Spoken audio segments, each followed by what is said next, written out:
C'est un challenge permanent et c'est amusant qu'on parle tous les deux, vous acteurs et moi enseignants, parce qu'en fait enseigner c'est jouer un rôle tous les jours. Absolument. Je monte sur scène tous les jours. Absolument. Je suis sur une estrade, j'ai 50 étudiants devant moi, de 5 heures de suite, c'est un moment.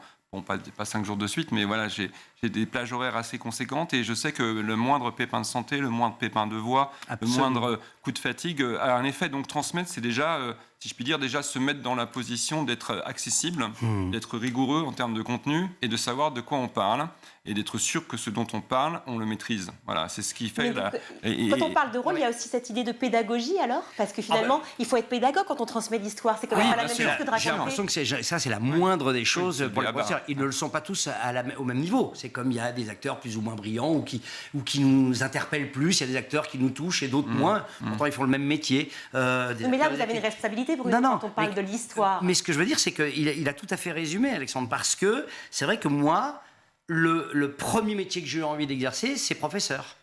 C'est professeur, parce que tout d'un coup, exactement ce que vous venez de dire, monter sur une estrade, avoir la fièvre et l'enthousiasme, tout en restant un pédagogue et en restant rigoureux, mais il y avait des professeurs qui savaient nous emmener, qui savaient nous élever, et puis il y avait des professeurs qui nous ennuyaient, on va pas se mentir. Vous en avez connu, notamment en histoire, justement, un professeur qui vous a embarqué? En histoire, en français, en philo, histoire géo, français, philo, tous les profs me passionnaient parce que ce qu'ils enseignaient, j'avais pas d'a priori. Après, effectivement, je vais pas vous mentir, en physique, en chimie, en maths, comme j'étais moins intéressé et surtout beaucoup moins doué, j'avais des réserves. Mais j'ai vu des professeurs de physique, j'ai vu des professeurs de chimie et de mathématiques qui m'ont tout d'un coup plu, parce qu'ils avaient cette capacité à transmettre avec fièvre.